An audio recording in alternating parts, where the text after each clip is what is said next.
Yo hablo básicamente de lo que sé, un poquito, tampoco demasiado, ¿no? Pero un poquito sí que es lo que llevo muchos años estudiando, que son los manuscritos del Mar Muerto, ¿no?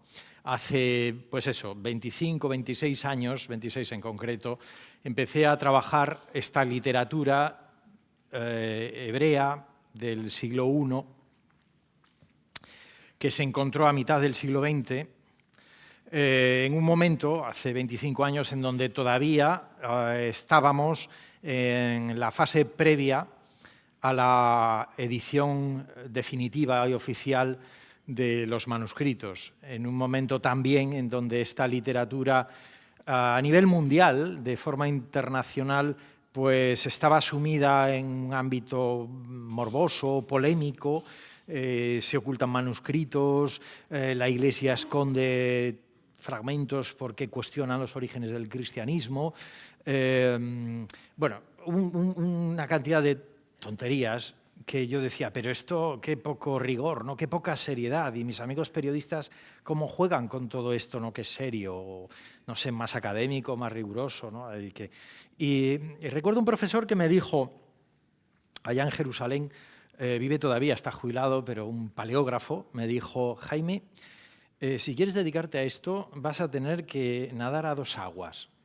Una es la del rigor científico académico y otra es la de la divulgación, en donde digas cosas para sacar a la opinión pública en general, decía, a los lectores, a la gente curiosa, de ese gran misterio, esa gran duda que esconden estos manuscritos, ¿no? Que van a ver dentro de unos instantes que tampoco hay ningún misterio ni nada extraño, ¿no? Detrás de todo esto, ¿no?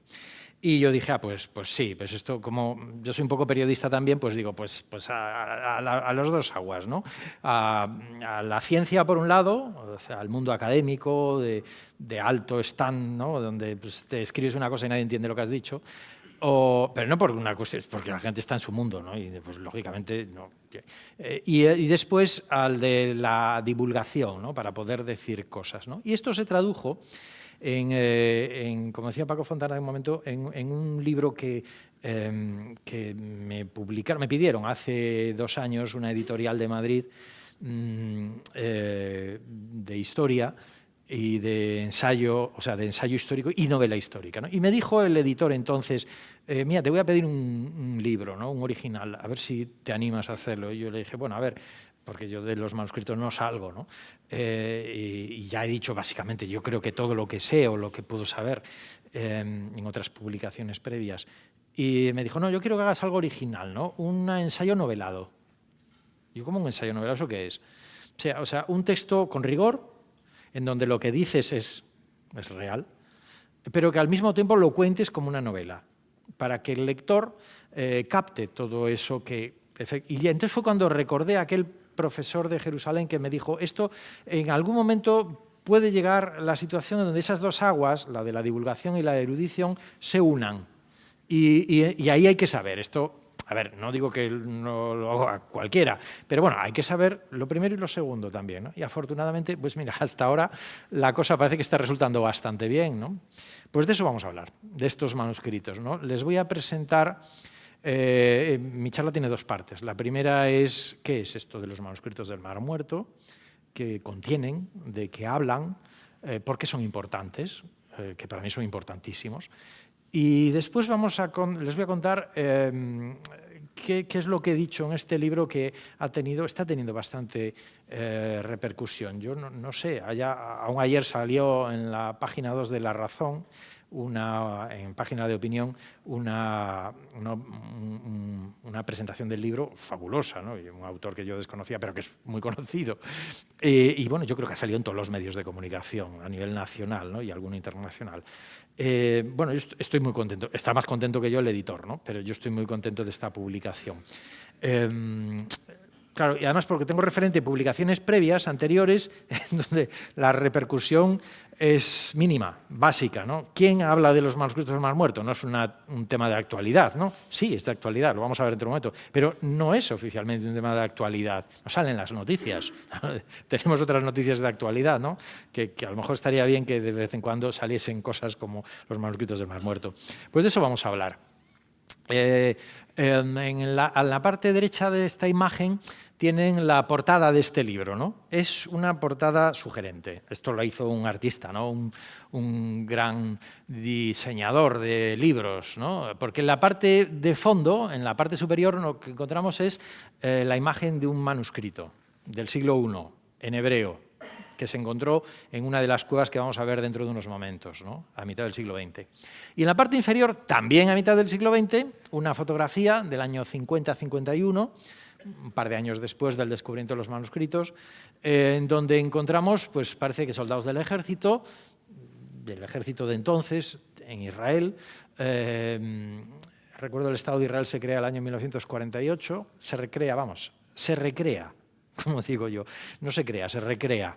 Y la ONU, pues ahí jugó un papel vital, ¿no? Con el reconocimiento a la proclamación el 14 de mayo del 48 en Tel Aviv por este personaje, David Ben Gurion, primer ministro del Estado de Israel, cuando leyó el acta fundacional en un hotel de Tel Aviv, ¿no? Y a su lado tenemos un personaje que ahora no nos dice nada, pero dentro de media hora va a ser casi de nuestra familia, porque es un soldado, era un jefe del ejército, de hecho el fundador del ejército de Israel entonces, del actual Estado de Israel, se llamaba Yigael Yadim, que tuvo un papel clave en toda esta historia que les voy a contar en la segunda parte de la charla. Pero vamos con la primera parte. Divido esta primera parte en 5 apartados. Primero hablaremos de historia.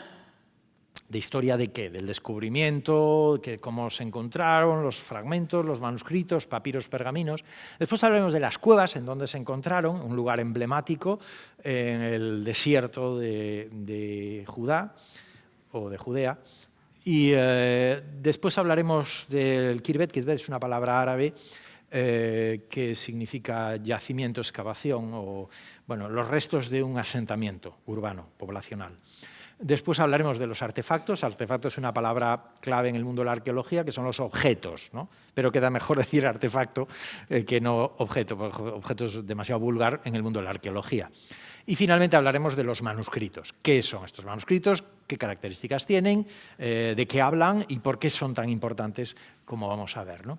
Empezamos situándonos geográficamente en el escenario, ¿no? Esto, yo recuerdo mis profesores cuando era pequeño, primero tienes que situar el escenario, como este. ¿Dónde estás?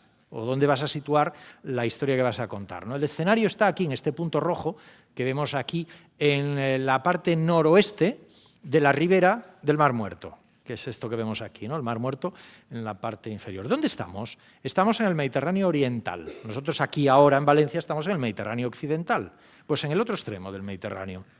Si no hubiese nada de por medio, con un buen telescopio podríamos ver la costa de este Mediterráneo, que vemos aquí azulito, de norte a sur, ¿no? Pues este es el Mediterráneo que tenemos enfrente de nosotros, ¿no? De esto que llaman el otro extremo de la... No me gusta mucho utilizar el término, pero de la, digo, mal llamada cultura mediterránea. Digo mal llamada, no me interpreten mal, pero es un término norteamericano, la cultura mediterránea y la dieta mediterránea. No, yo, desde mi punto de vista, no hay una cultura mediterránea. Hay muchas culturas mediterráneas, como tampoco hay una dieta mediterránea. Hay muchas dietas mediterráneas. Es que no comemos lo mismo en Valencia que en Egipto. Ni nuestra cultura es la misma que tienen en Grecia. Entonces, ¿de la cultura mediterránea a qué se refiere, ¿no? Bueno, en cualquier caso es el Mediterráneo, que no es un océano, es un mar, que conocemos muy bien. Y pues en el lado contrario, es decir, en el otro extremo, el extremo oriental de nuestro Mediterráneo occidental, tenemos una tierra, que es esta que vemos aquí, hoy en conflicto, en realidad en conflicto siempre, desde Abraham está en conflicto esta tierra. Porque ya entonces, con Abraham, luego con Moisés, era tierra de paso. De paso quiere decir que pasa la gente. Pasa de sur a norte y de norte a sur. De Egipto, que lo tenemos aquí abajo, a Mesopotamia. Siria, siro-mesopotámico, ¿no? A Siria y Mesopotamia. Y hay aquellas rutas de caravanas, que no son la de la seda, pero son la de la Biblia. Los romanos lo llamaron la Vía Maris, la vía de las aguas, la vía del mar. ¿Por qué? Porque recorría los grandes ríos. Aquí no lo vemos, pero veíamos allá en Mesopotamia el Tigris, el Éufrates, ¿no? Desde allí, Abraham situado en Caldea, allá en el extremo Mesopotamia oriental, ¿no? hasta el otro extremo, o Egipto, con el Nilo. O sea, del Nilo al Tigris y Éufrates, del Éufrates al río Nilo. Y en medio, un río, este que tenemos aquí. Un río pequeñito, no con un cauce estrecho, el río Jordán. Esa era la vía del mar, la vía Maris. Y de Egipto, Moisés salió por esa ruta. No sé, se han fijado que he dicho hacia, pero no dónde, porque no lo sabemos. La tradición bíblica dice hacia la tierra prometida. ¿Cuál era la tierra prometida? Moisés no lo sabía. Lo mismo pasa con Abraham, o había pasado con Abraham, que salía de Mesopotamia. ¿Hacia dónde? Hacia la tierra prometida, que Dios le había dado, ¿no? Que tampoco sabía cuál era, ¿no? Curiosamente, en los dos casos, son el tipo y el antitipo en la Biblia, Abraham y Moisés, Moisés y Abraham, son representativos. La historicidad de estos dos personajes está muy cuestionada, pero no lo que representan. A millones de personas que viajaban de Mesopotamia a Egipto y de Egipto a Mesopotamia. Pues todas esas personas pasaban por aquí. No había otra ruta. La otra ruta, Arabia, era muerte segura, el desierto, kilómetros de desierto, ni con una cisterna de agua se sobrevivía. Había que ir por las rutas de las aguas, Nilo, Jordán, Éufrates. Abraham hacia Egipto, Moisés hacia Mesopotamia. En los dos casos, la tierra prometida, esa que emana leche y miel que dice el libro del Éxodo, pues es esta, ¿no? Esa tierra que ya de entonces se convirtió en zona de paso y por tanto de conflicto. ¿De conflicto por qué? Porque te estableces aquí y tienes garantizado el negocio de la gente que va y de la gente que viene, que tiene que comer y que tiene que dormir. Tierra en conflicto como sigue siendo en la actualidad. En esta zona, que una buena parte del país es desértica, la gran mayoría, ¿no? Yo diría el 80%, aunque hoy, desde el siglo XIX, con esos programas, yo creo que, bueno, ya no sé, ahora ya no son lo que eran, ¿no? Los kibbutz, ¿no? Ese sistema comunista de compartir y tener todo el trabajo comunitario y todo esto. Bueno, pues esto ha cambiado. Hoy los kibbutz son auténticas empresas capitalistas, pero aquel ideario convirtieron la mitad norte del país en un vergel, con riego. Son los grandes inventores del riego que utilizamos hoy en nuestras casas también, en nuestros jardines y parques, ¿no? Pues así, sacando agua de todo el norte, hasta incluso casi secaron un lago, el lago de Hul, que está ahí al norte, del cual muchos mapas ya ni siquiera aparecen, ¿no? Y tenemos el lago de Galilea ahí, muy bíblico, sobre todo en la parte cristiana de la Biblia, en el Nuevo Testamento, y el Jordán, ¿no? Que desciende de norte a sur, desde que nacen las fuentes del Dan, aquí va descendiendo al lago de Hul, desciende al lago de Galilea y desciende con sus pequeños afluentes hasta que desemboca en el Mar Muerto. Ahí en el Mar Muerto. Nos encontramos en el Mar Muerto, muy cerquita de Jericó, lo tenemos aquí, el punto más bajo de la Tierra. Esto no es una tontería, es súper importante. El punto más bajo de la Tierra, 400 metros bajo el nivel del mar, más o menos. Otros tantos bajo el punto más bajo del Mar Muerto. Eso significa que hace mucho calor. Y la temperatura es elevadísima, el punto más bajo de la Tierra, ¿no? Pero además estamos en el desierto, con lo cual más todavía, ¿no? Bueno, esto es curioso, ¿no? Porque aparte de desierto y por tanto escasez de agua, un Jordán que lleva poco cauce en el agua, en su recorrido de norte a sur, que desemboca en el Mar Muerto, por eso se llama muerto también. ¿Por qué? Porque está muerto. Quiero decir muerto, está tan bajo el nivel del mar Mediterráneo, claro, que no crece ningún tipo de planta acuática. Pero tampoco en la tierra alrededor, porque estamos en el desierto, tampoco hay peces, pues eso está muerto. ¿Por qué? Además, porque el río Jordán, desde que nace y hace todo su recorrido, es agua dulce, es un río de agua dulce. Pero cuando desemboca en el Mar Muerto se convierte en agua salada. Y no es un milagro, ¿eh? Aunque estemos hablando de un territorio bíblico. No, lo digo porque una vez una señora me dijo, un milagro. No es ningún milagro. Esto es una cuestión física.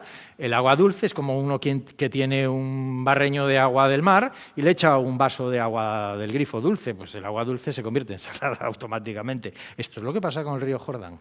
Desemboca aquí, por el punto más bajo de la tierra. La temperatura, la profundidad, el desierto hace que el grado de evaporación sea muy elevado. De evaporación de esa agua, la evaporación del agua, ¿no?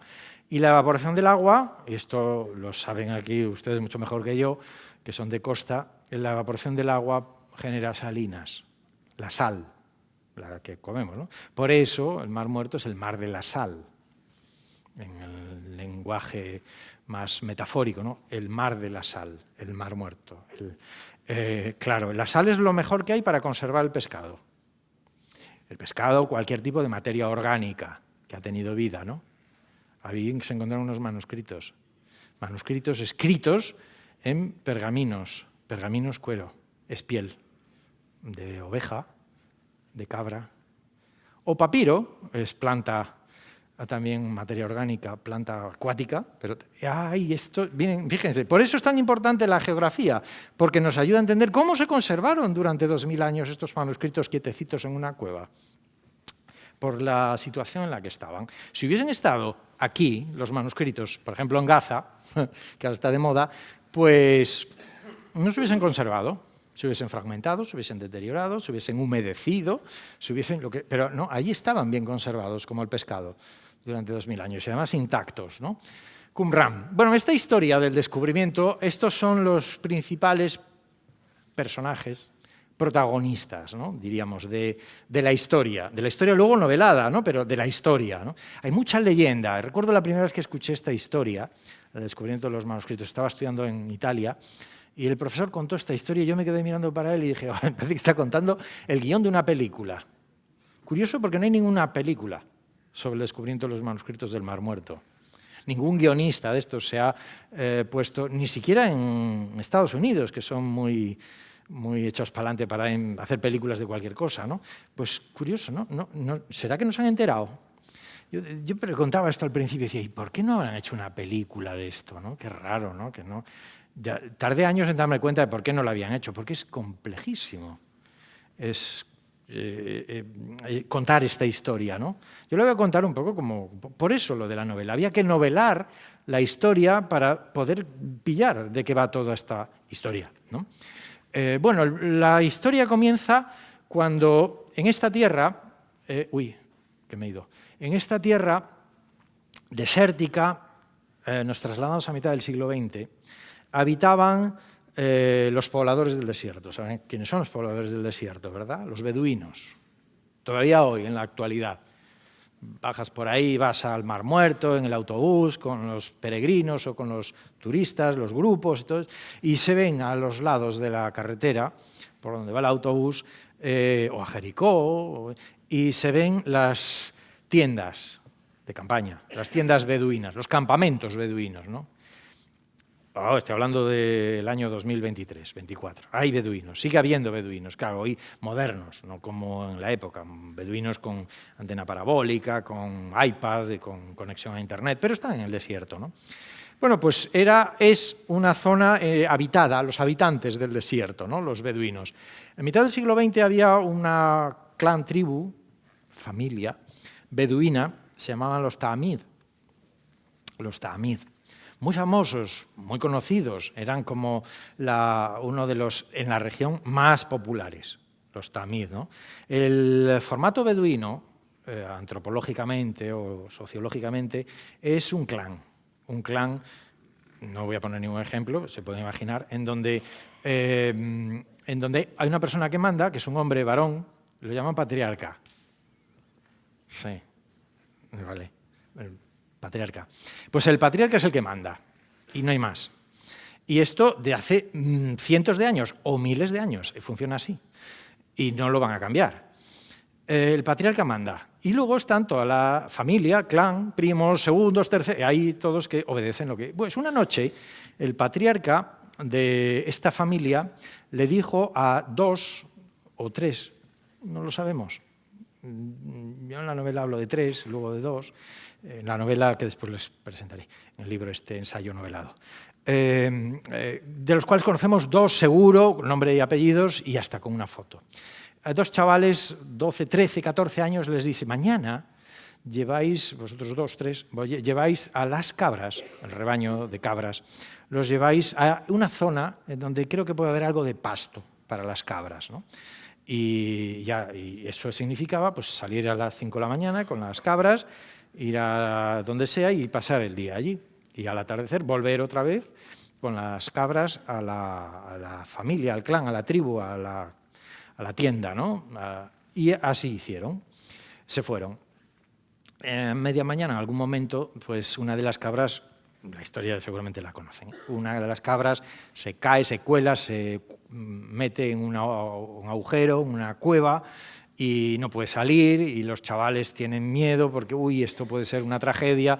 Volver por la noche con una cabra menos significa una somantapalos, una paliza, ¿no? No, esto no, y hay que sacarla, aunque sea muerta. Empezaron a tirar piedras, tirando piedras, una de estas, distintos agujeros, es una zona montañosa, he hablado de la profundidad, hay que ir bajando, bajando, bajando. Pues en una de estas ocasiones, en una de las piedras, que se dieron cuenta que se había roto, fragmentado, como vidrio, algo que ha ido, un ruido que no era normal, ¿no? Y dije, uy, curiosamente, ¿dónde estaba la cabra? Uno de los dos se metió y efectivamente allí estaba la cabra, la cogió, e intentó salir, al final salió descolgándose, ahora vamos a ver, y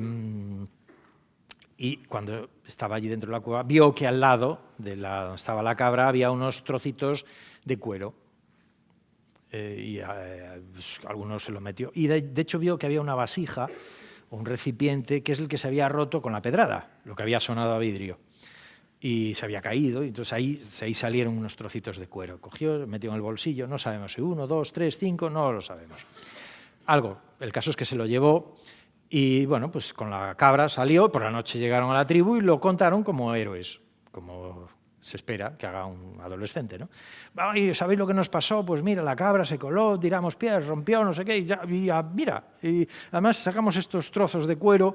El patriarca cogió los cueros y dijo, va muy bien. El patriarca iba todas las semanas o cada 15 días a Belén y a Jerusalén. Belén lo tenemos aquí lo pueden ver, y Jerusalén, la capital, aquí. O sea, un trayecto que se hacía con frecuencia andando, en burro o en camello.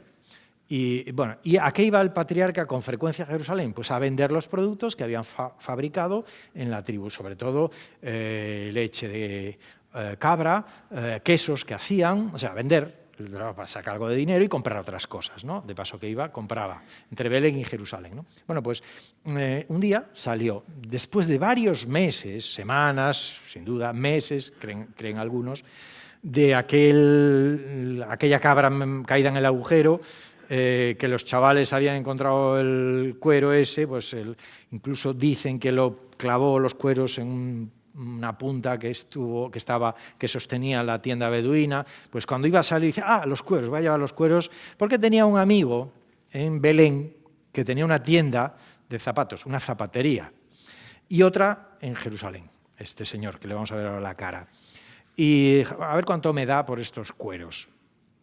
En alguna ocasión ya le había vendido cueros de cabras que se habían muerto. Pues ¿para qué quería los cueros el zapatero? Pues ¿para qué quería los cueros un zapatero? Para remendar, arreglar zapatos. Hoy, como ya los zapatos son de plástico, los tiramos. Pero antes, que eran buenos, los arreglaban y los cosían y los pegaban y los repegaban y los recogían, ¿no? Entonces necesitaba cuero, un zapatero. Y ya se conocía, ¿no? El patriarca beduino se fue a Belén, fue a visitar a su amigo después de vender los quesos y todo, y le dijo, oye, mira, Cando, se llamaba Cando, ¿cuánto me das por estos cueros? Y el Cando, porque el beduino no entendía nada de cueros, sabía que eran cueros y ya, pero el zapatero sí. Y decía, estos cueros, son curtidos, antiguos, además con dibujos. Dice, pues, unos céntimos. Te doy unos céntimos. Pues venga, vale, y le dio los céntimos y se fue. Claro, el zapatero, que no era tonto, dijo, esto además tiene aquí dibujos, voy a llamar porque parecen letras, este cuero es antiguo, esto es medieval, por lo menos. Y con estos dibujitos aquí, pues, no sé dónde lo habrán sacado, pero voy a llamar a ver qué son, pues es importante. A un amigo que tengo.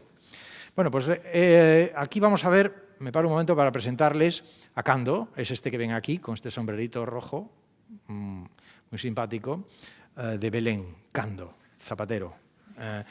Y encima, al lado o detrás, ven a dos beduinos. Esos dos beduinos son mayores, ¿eh? porque es una foto muy posterior.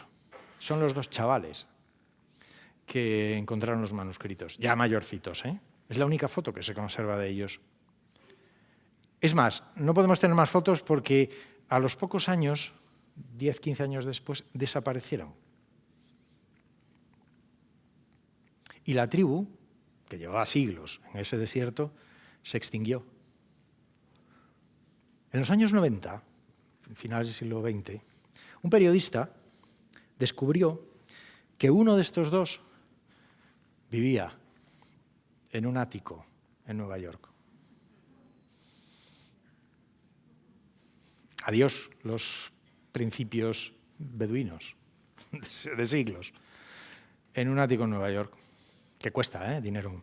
Sí, y eso no se compra un ático con leche de cabra. Pues se llamaba Mohamed el Dib, no me pregunten cuál de los dos, pero uno de los dos. El Dib en árabe es el lobo.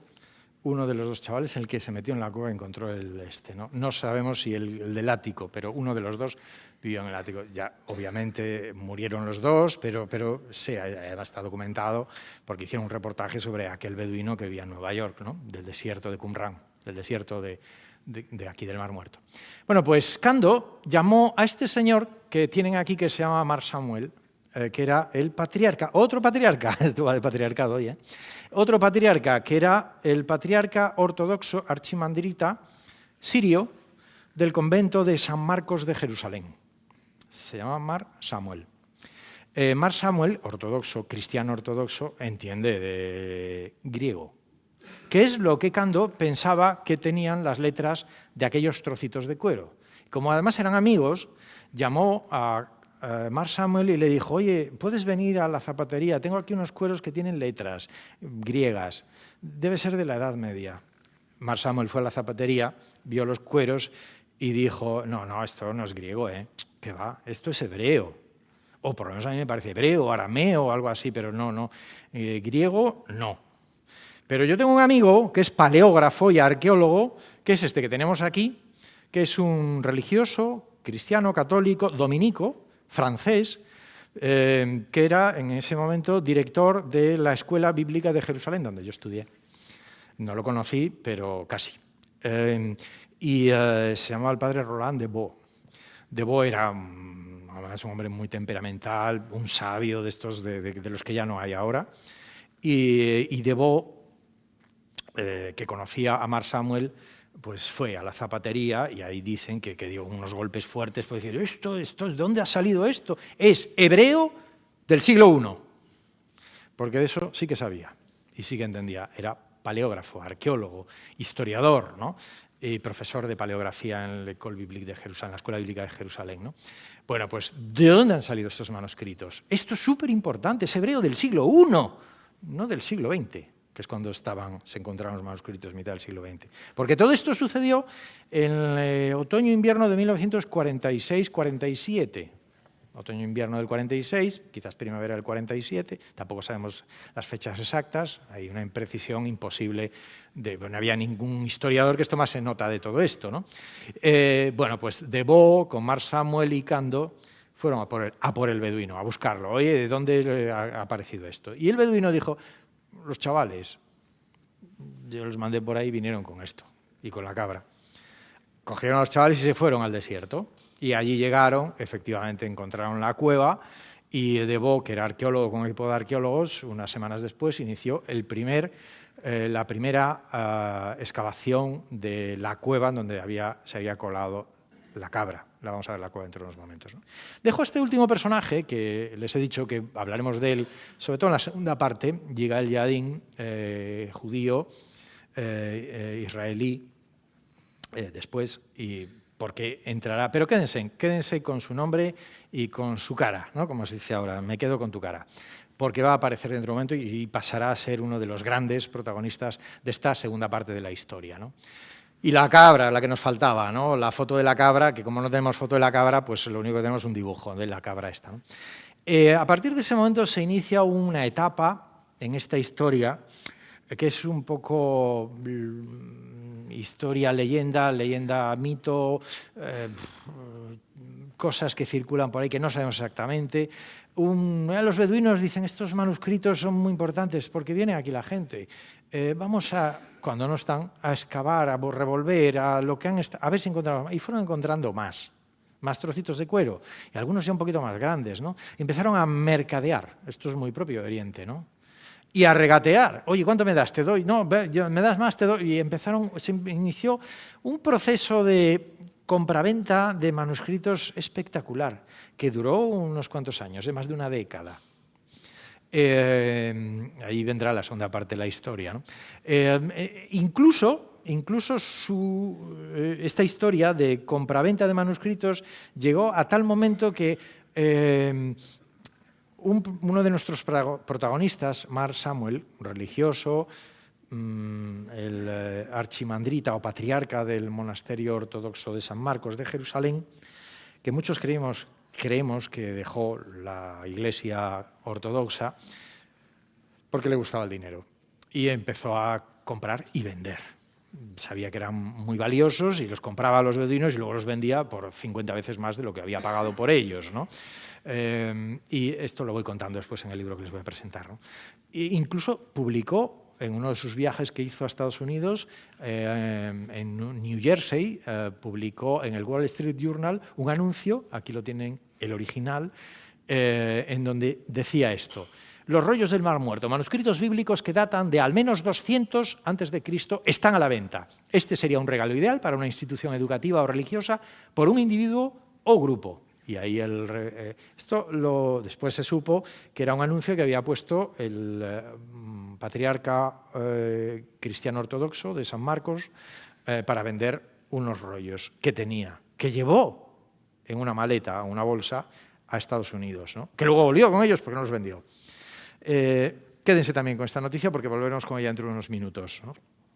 Toda esta historia que les acabo de contar, perdonen si hago un poco de publicidad de mis libros, pero no es que viva de esto, yo vivo de las clases, ¿no? Y de la docencia en la universidad, pero bueno, digo, para que esto tenga un hilo de conexión, ¿no? Y tampoco vean que me lo estoy inventando. En un libro que me publicaron este es del 2014, que se tituló ¿Qué se sabe de los manuscritos del Mar Muerto? Fíjense el título. ¿Qué se sabe? O sea, lo que sabemos con rigor, con veracidad, ¿no? Histórica en este librito, ¿qué se sabe de los manuscritos del Mar Muerto? Punto 2, las cuevas. Las cuevas donde se encuentran los manuscritos. Esto va a ir rápido ahora, ¿eh? Aquí tenemos una foto, la más antigua, de una de las cuevas con beduinos todavía, ¿no? Debe ser de esta foto del año 52-53, mitad del siglo XX. 4 o 5 años después del descubrimiento de la primera cueva y de los primeros manuscritos, ¿no? Aquí tenemos otra cueva, una cueva muy taladrada. Dirán, una, no, hay más. No, bueno, sí hay más, pero de manuscritos una, la 4. Por eso el número que está abajo, 4QQ, es el lugar que no he dicho antes. La zona en donde vivían los beduinos es, sí, el desierto del Mar Muerto, pero claro, el desierto es muy grande. Entonces está dividida en regiones, ¿no? Zonas más o menos grandes, ¿no? Y esta zona se llama Qumran. Qumran, ¿eh? No me pregunten qué significa, porque no significa nada, es un nombre propio. Y que se utiliza tanto en hebreo como en árabe, o sea, da igual, no significa nada. Qumran, esto lo hemos buscado y preguntado a filólogos a ver si había algún tipo de... No, no hay nada. No, Qumran no es nada, no significa nada, ¿no? Pues en la región de Qumran, por eso la Q, en la cueva 4, es decir, se encontró cueva 1, 2, 3, se encontraron 11 cuevas con manuscritos. Bueno, se encontraron más. Aquí ven que hay otras, pero sin manuscritos. Por tanto, no se enumeran o no se identifican. Yo en el año 95-96 participé, iba a decir como observador, porque mi misión en todo esto, yo no soy arqueólogo. Si soy algo es paleógrafo, ¿no? Que es trabajar con lo que encuentran los arqueólogos en los yacimientos, ¿no? Y pues en el año 95-96 estuve en la excavación de la cueva número 56. Y decía, pero si no se van a encontrar más manuscritos. No, no se van a encontrar más manuscritos, ¿no? pero se pueden encontrar otros objetos, ¿no? No manuscritos. Esto está ya más que barrido, ¿no? Durante todas esas décadas posteriores está taladrado todo para ver si aparecían más manuscritos, ¿no? Dada la importancia que tienen, ¿no? Yo creo que no van a aparecer más, pero bueno, siempre hay alguno que dice, bueno, ¿y si aparece? Bueno, pues si aparecen, bienvenidos sean, pero no creo que aparezcan más manuscritos, ¿no? Cada cierto tiempo los medios de comunicación se hacen eco de estos manuscritos a nivel mundial, ¿eh? Y claro, yo cuando veo la noticia me las pasan, me dicen, oye, ¿has visto esto? Y yo lo veo y digo, pues claro, el mundo de la comunicación pues pierde en este sentido la noción del rigor o del contenido o de lo que en realidad se está diciendo, ¿no? Se me ha perdido la imagen, pero aquí está, no. A ver, ahora. Quiero decir, una noticia de la primavera del año pasado, ¿no? Hallados manuscritos encontrados en el desierto del Mar Muerto, de Qumrán, en donde hay textos del profeta, no recuerdo, Habacuc o alguien así, ¿no? No era Habacuc, pero bueno, un profeta bíblico. Yo miro la noticia y digo, no, esto ya estaba descubierto. Lo que no estaba es identificado. Fíjense la diferencia. Los manuscritos están todos descubiertos, pero la mayoría, lo van a entender dentro de unos minutos, no están identificados, porque son muy pequeños y ¿esto de qué es? No sabemos. Y cuando con tecnología de última generación se consigue encajar con otras piezas, como un rompecabezas, mira, esto es un fragmento del profeta que sea, ¿no? Ya. Entonces, claro, los periodistas después dicen, ¿descubierto? No estaba descubierto. Está identificado. Han tardado años en identificarlo, pero se descubrió cuando se descubrieron los manuscritos. ¿Me explico, no? Y esto es un error que se comete y genera confusión en la sociedad, en la opinión pública, ¿no? Dice, no. Pues cuevas. Aquí vemos esa cueva, la 4Q, desde fuera, ahí a la derecha, y desde dentro. Esta no es foto mía, porque yo no he entrado en esa cueva, he entrado en otras, pero en esta no, pues es muy difícil meterse ahí y peligrosa. Ven la orografía de la geografía. Montaña, colina escarpada, el Mar Muerto se ve allá al fondo, aunque casi no se note, es el Mar Muerto. Y ahí estaban esos manuscritos, ¿no? Ahora veremos quién los metió ahí y por qué. Estos manuscritos en estas cuevas, ¿no? Metidos en vasijas para conservarse, selladas las vasijas, metidos en las cuevas selladas, y ahí se quedaron. Esta sí es mía. Recuerdo que esta es la cueva número 11, la última donde se encontraron manuscritos, que estaba yo subiendo por aquí y paré mi intención de entrar cuando vi este bicho ahí volando, que dije yo, uy, no sigas, Jaime, pues estaba solo, a ver si ahora dentro va a haber un nido de bichos y me picotean. No quiero líos. Y me di la vuelta, ¿no? Pero la foto sí que la hice, recuerdo muy bien. Estas eran las cuevas. Vamos ahora a la segunda parte de esta primera parte, que es el kirbet, es decir, el yacimiento. Bien, he dicho un montón de cosas sobre el descubrimiento a mitad del siglo XX, sobre la importancia, que estoy empezando a decir algo, la historia del descubrimiento, ¿no? Pero, ¿quién escribió estos manuscritos? Deveau, este francés dominico, dijo, estos manuscritos están escritos en hebreo.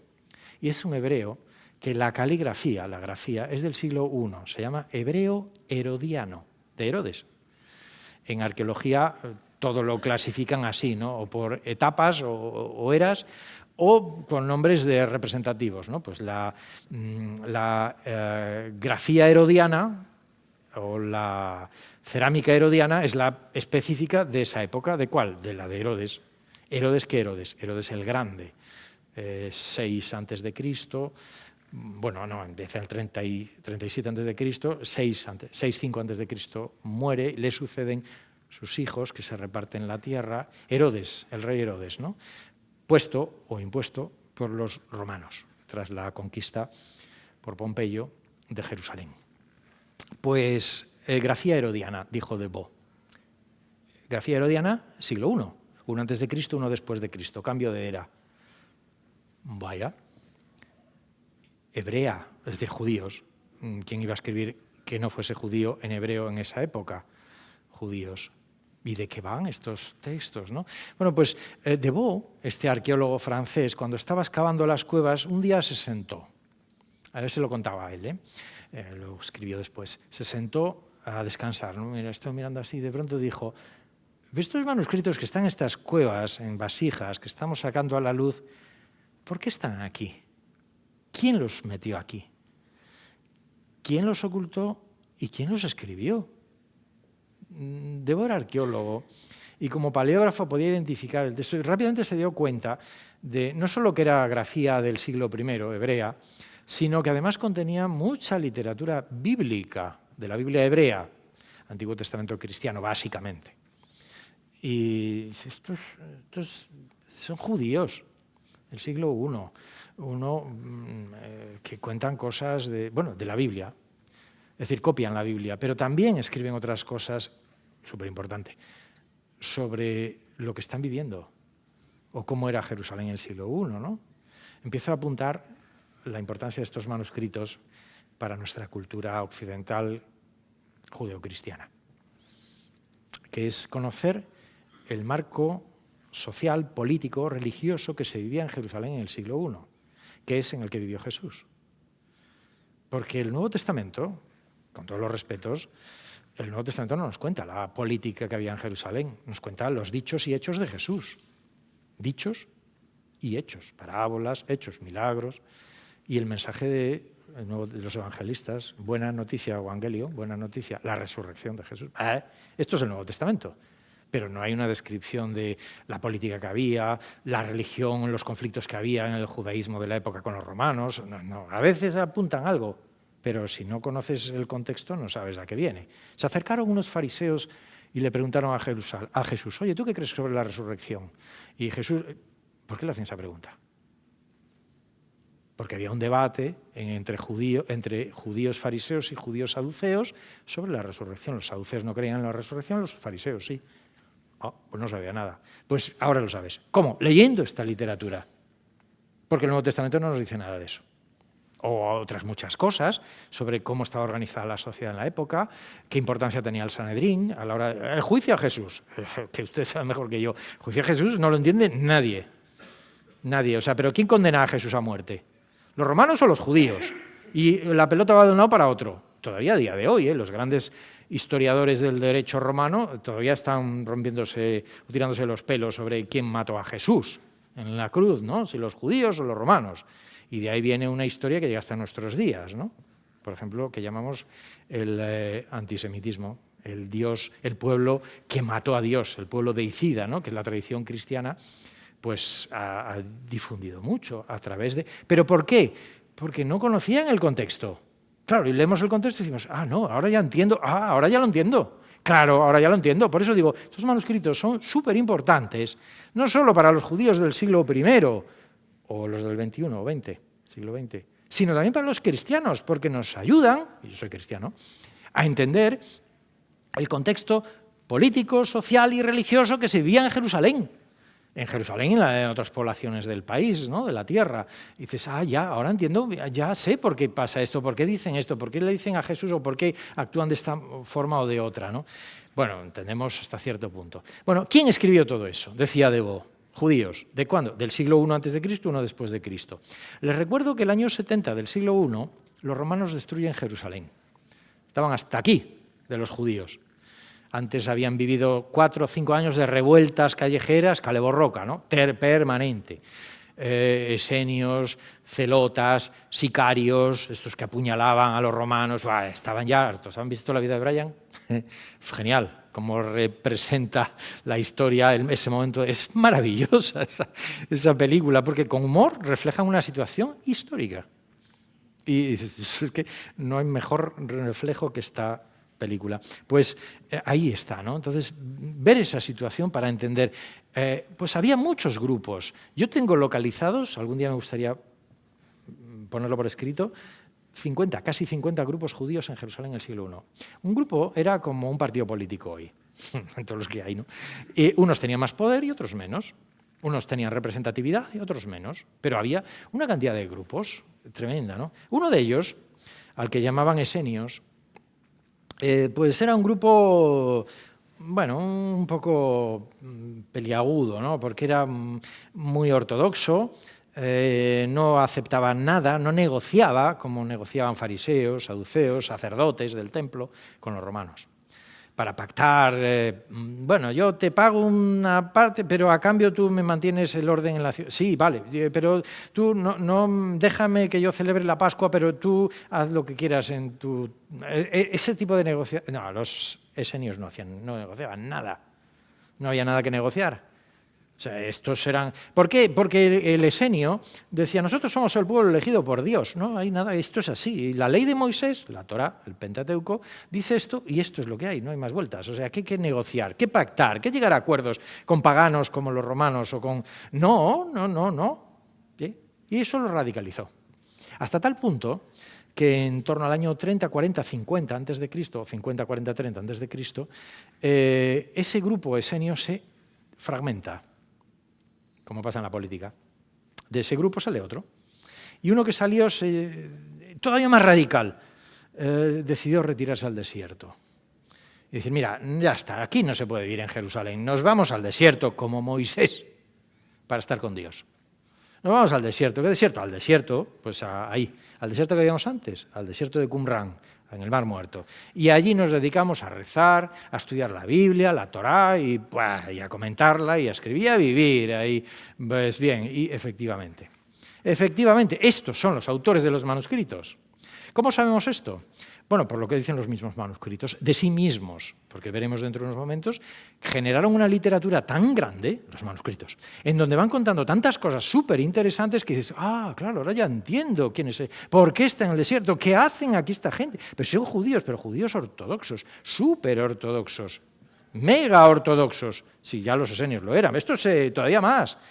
Y empezaron a hablar de los hijos de las tinieblas, de los otros, y ellos, los hijos de la luz. Cuidado, San Pablo, también utiliza ese lenguaje, los hijos de la luz y los hijos de las tinieblas. Ese dualismo está muy presente en esta época en la que se escribe esta literatura, ¿no? Bueno, pues Debord, estudiando todo eso, pues llegó a la conclusión de que ahí había habido un grupo de esta gente, de la cual hablaba Flavio Josefo, de la cual hablaba Plinio el Viejo, de los cuales hablaba también Filón de Alejandría en sus obras. De vez en cuando citaban a los esenios y a un grupo que se había escindido de los esenios. Filón de Alejandría, en una obra que se llama De Vita Contemplativa, habla de los terapeutas, que son, parece ser, este grupo, de esos tantos que había, ¿no? Debord se sentó aquí, esta es la cueva 4 que veíamos antes, se sentó aquí y se puso a mirar como olfato, que tiene un buen arqueólogo, dijo, esta altiplanicie que vemos aquí, como una especie de meseta, con un torrente en medio, un wadi, y otro por allí, por detrás, esto es muy llanito, ¿no? Cuando en arqueología del país de la Biblia nos encontramos con una montaña, con una superficie muy lisita, se activa algo en nuestro cerebro que llamamos sospecha. La sospecha de que aquí hay una colina en parte artificial que se ha ido aumentando, que ha ido creciendo con la superposición de estratos, es decir, niveles de asentamientos, que se ponen unos encima de otros y la tierra va creciendo, ¿no? Se llama estratigrafía en arqueología. Y Debord dijo, aquí tenemos no un tel es la palabra que representa esas colinas artificiales, Tel Aviv, por ejemplo, es una colina de primavera, y tantos yacimientos en Palestina, Israel, que hablan de Tel Jalif, Tel el Sultán, bueno, muchos, y en otros lugares también de Egipto y de Siria, Líbano y algo también Irán, Irak. Pues dijo, aquí hay un yacimiento, seguro, efectivamente. Tardó una semana en encontrarlo y ahí lo ven. Este es un yacimiento que es lo que llamamos el Kirbet Qumran, es decir, la residencia, la ciudad, la aldea, el pueblo donde estaba esa gente que escribió los manuscritos. Escribían los manuscritos aquí y los guardaron después aquí, en cuevas. Estas son imágenes del Kirbet, ven distintas fotografías el Mar Muerto en el fondo, en medio de un pedazo de tierra, y delante, en primer plano, pues los restos del asentamiento urbano que sacó a la luz Devaux y sus arqueólogos, ¿no?, en las excavaciones. Esta fue una planta que hizo un arquitecto, bueno, muy bien hecha, para identificar todas las estancias de este yacimiento. Aquí había, pues yo qué sé, una cocina, aquí había un comedor, aquí había un almacén de grano, aquí había una cuadra para las cabras, aquí había todo lo que fuese, ¿no? Que muchos de estos están sin identificar, aunque estén numerados, ¿eh? Esta es la foto aérea del lugar. Fíjense, es una preciosidad. ¿A que sí? Claro, miren, les voy a demostrar que es una preciosidad. Fíjense, si ven este puntito rojo, cómo sigo el cauce de un canal que desemboca en una cisterna, otro sigue el cauce del canal que desemboca en una piscina rectangular, sigue el cauce, aunque aquí no se ve muy bien por aquí, que desemboca aquí, no, perdón, aquí, en otra piscina, otra piscina, otra piscina, otra piscina y otra final. Y aquí un canalón que desemboca y que lleva el agua afuera. ¿Qué es esto? Esto fue lo primero que llamó la atención a Devaux. El asentamiento estaba acostumbrado a encontrar yacimientos con asentamientos urbanos de época posterior a la monarquía hebrea. Y cuando encontró esto, dijo él, ¿pero esto qué es? Esto es una cisterna, ¿eh? ¿Por qué supo que era una cisterna? Porque las paredes estaban repujadas para que el agua no se filtrase y por tanto se evaporase horizontalmente. También se evapora ya bastante de forma vertical por la temperatura, pero que no se filtrase entre las piedras, ¿no? Pues la arena del desierto, la piedra del desierto, se filtra y se te queda sin agua. No, estaba repujada como una especie de cemento que era argamasa para que algo se filtraba, pero no tanto, ¿no? Y ahí almacenaban agua. Y aquí, y aquí, y aquí, y aquí, y aquí, y aquí, pero agua en cantidad. Digo, claro, es que estaba en el desierto. Sí, pero estaba en el desierto, pero en el desierto no hace falta tanta agua. Clave. ¿Por qué tanta agua?, se preguntó Devaux. No faltó quien le sugirió que el agua, que lo sabía después, se dio cuenta rápidamente, que el agua es un símbolo religioso, ritual, de purificación. Esto a los judíos les encanta, todavía en la actualidad, ¿eh? Tanto el día lavándose las manos y purificándose, hasta en la comida kosher, ¿no?, que no sea impura. Y dice, estos son judíos, sí, pero judíos, o sea, judíos ortodoxos. ¿Por qué tanta agua? Además, porque muchas de estos almacenamientos de agua tienen incluso escaleras como para purificarse, lavarse y luego ya salir purificado. O sea, que necesitan mucha agua. ¿Por qué? Porque necesitan mucha agua, porque eran judíos ortodoxos, ¿no? Y entonces como que todo iba encajando, ¿no? Además, en el perímetro pues distintas salas con objetos, ningún manuscrito, pero con objetos que permitían identificar los espacios. Por ejemplo, una sala grande llena de platos y tazas, un comedor. Una sala en donde hay un horno, pues donde la cocina, o una sala con bancos, mesas, pupitres, tinteros, donde escribían. Que es una sala con una biblioteca, o los restos de lo que había sido una biblioteca, los autores de los manuscritos. ¿Quiénes eran entonces? Un grupo judío intelectual, muy religioso, pero que se dedicaba a estudiar, ¿no?, que se había retirado del desierto y tenía ahí la vida y tenía abastecimiento de agua para poder sobrevivir. Esta fue una reconstrucción que hice yo hace 20 y tantos años. Hoy no la haría porque tiene varios errores muy graves, pero que no los voy a decir. Y ven, pues cisterna de agua, comedor, lavaderos, escritorios, sala de reuniones, torre, cocina, entrada principal, alfarería, hacían la cerámica, establo, almacenes, y ven algo de color azul el trayecto del agua que les presentaba antes, ¿no? Entraba por aquí. ¿De dónde procedía el agua? A 2 kilómetros de este yacimiento se encontró, y con bastante, o sea, posterior al descubrimiento de los manuscritos, ¿no? Yo estuve una vez y no volveré nunca más, porque es de muy difícil acceso y da miedo, porque hay que meterse por un túnel de las rocas y no. Pero una vez lo vi y hay una presa que todavía a día de hoy tiene agua, porque acumula el agua de la época de lluvias. Agua que procede de Jerusalén. Jerusalén hay la geografía de la ciudad, 7 colinas, ¿no? Bueno, pues las colinas del Monte del Templo, ¿no? Está sobre 2 colinas.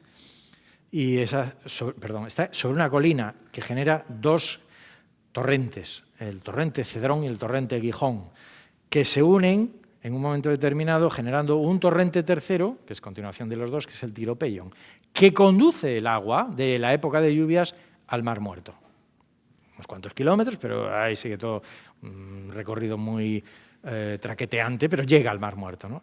Pues esta gente, que conocía esa geografía muy bien, antes, a 2 kilómetros de este yacimiento, hicieron una presa para que ahí toda el agua de lluvia que procede de Jerusalén se quedase estancada y tuviesen agua todo el año, verano e invierno, da igual. Yo la vi, doy testimonio de ella, es difícil verla, los beduinos la conocen, algún loco más, como yo, pues que vamos por ahí, preguntamos y nos animamos a ir.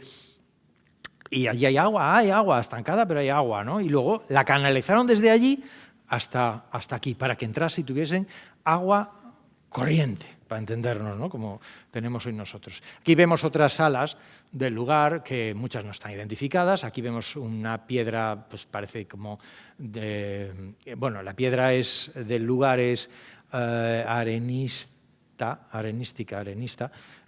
muy blanda, y ahí pues se encontraron una piedra negra más traída de algún sitio, no tengo muy claro para qué se utiliza, ¿no?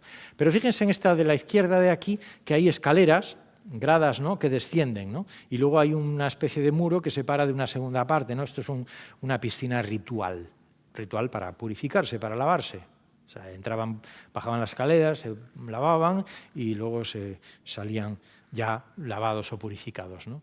Aquí vemos una de las salas más grandes, que es la sala de escritura, un aula, ¿no?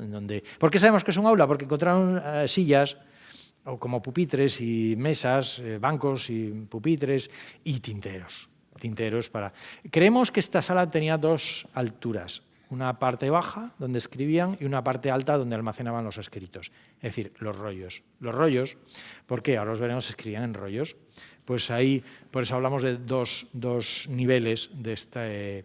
Debe ser el único o uno de los pocos espacios que tenía una planta baja y una planta alta, ¿no? Esto llamó mucho la atención a los arqueólogos cuando lo encontraron, porque se encontraron que había también es una piscina ritual, un mikvé, ¿no?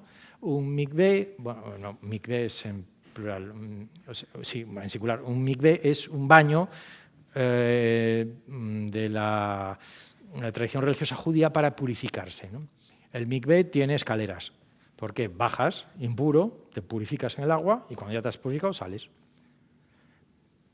Bueno, esto parece lógico, normal, no he dicho nada. Pero el problema es cuando eres ortodoxo, que tu ortodoxia va al límite y te dice, sí, pero espera, yo bajo impuro, me purifico en el agua y vuelvo a salir, pero cuando salgo piso donde bajaba impuro. Es decir, pierdo la... Y dice, vamos a hacer una cosa, que es un pasapiés. ¿Saben lo que es un pasapiés? Un pasamanos sabemos todos qué es, pero un pasapiés no. Esto es una palabra en francés que decía un profe de allí, decía, inventaron el pasapiés, que es bajar por un lado, uy, que me voy, aquí, bajar por aquí, impuro, me baño y subo por aquí, y así no me contamino al salir. Digo, esto solo lo hace uno que está para allá. O sea, una ortodoxia máxima, ¿no? Diría, están piraos, ¿no? A ver, no están piraos, hay que respetar, por supuesto que sí, son tradiciones religiosas muy pero dices tú, bueno, en fin. Pero cuando las conoces lo entiendes y entonces ves de qué va la historia esta, ¿no? Esta incluso tiene un detalle curioso, que es que está roto por aquí lo ven mejor en la derecha, consecuencia de un terremoto que se vivió en el año 30 y tantos, 40, no recuerdo exactamente la fecha, del cual habla Flavio Josefo, un terremoto que afectó a toda la región, ¿no? Y esto es claramente pues, consecuencia de ese terremoto. Bien, aquí vemos el Mar Muerto al fondo, las montañas de las cuevas y el yacimiento con el asentamiento en primer plano, ¿no? Aquí vemos un baño ritual, un aljibe para almacenar agua. Fíjense en las paredes como efectivamente, y el suelo está repujado, no es como la piedra externa, que se filtraría el agua y por tanto se perdería, sino que aquí se almacenaba relativamente. Aquí vemos otras estancias. Bien, toda esta historia, hay un profesor aquí que conoce este libro, estamos hablando antes, esto fue un libro en colaboración que coordiné en el 2004, más o 5 o 6, no recuerdo, con los entonces mejores, perdona la expresión, qumranólogos. Qumranólogos somos los que nos dedicamos a los manuscritos del Mar Muerto, a los textos de Qumran, qumranólogos. Y a los autores los llamamos qumranitas. O sea, para los qumranitas son los autores y los qumranólogos los que estudiamos el trabajo de los qumranitas, ¿no? Bueno, pues todos estos datos que acabo de contar en las cuevas, del asentamiento, todo, pues los tienen aquí en este libro que se tituló Para comprender los manuscritos del Mar Muerto. Punto tercero, cuarto, los artefactos. Esta ya va más rápido. Además de los manuscritos, ¿qué encontramos? Pues encontramos mucha cerámica, siempre. Es que la cerámica, la arqueología, a mí me encanta la cerámica. Un tipo de cerámica, la que estudié, porque ya no sé nada. Del resto soy el mayor ignorante del mundo. Además, me meten gato por liebre. Me dicen, mira qué original, es falsa. No, yo no distingo nada. No me he dedicado a la cerámica nunca, ¿no? Solo cuando estudié. Pero me gusta mucho, ¿no? Aquí se metieron los rollos de los manuscritos, en estas vasijas. Estas vasijas que luego enterraron en cuevas. Y ahora dirán ustedes, ¿pero no tenían una biblioteca? Sí. ¿Por qué los metían en cuevas? Bien, este grupo, y así vamos descubriendo quiénes son, una escisión del movimiento esenio, el grupo de Qumran, los qumranitas. Este grupo era muy ortodoxo, muy religioso. Para ellos lo más importante, eran muy religiosos, era la Biblia. Y de manera especial en la Biblia la Torá, la ley, el Pentateuco, Génesis, Éxodo, Levítico, Números, Deuteronomio. Ya, esto es importantísimo. Ya. En Jerusalén había mucho lío, la vida de Brian. Palos, follones, y esto pintaba mal. Estaban muriendo ya muchos judíos a manos de los romanos. Recuerden la geografía de la primera imagen.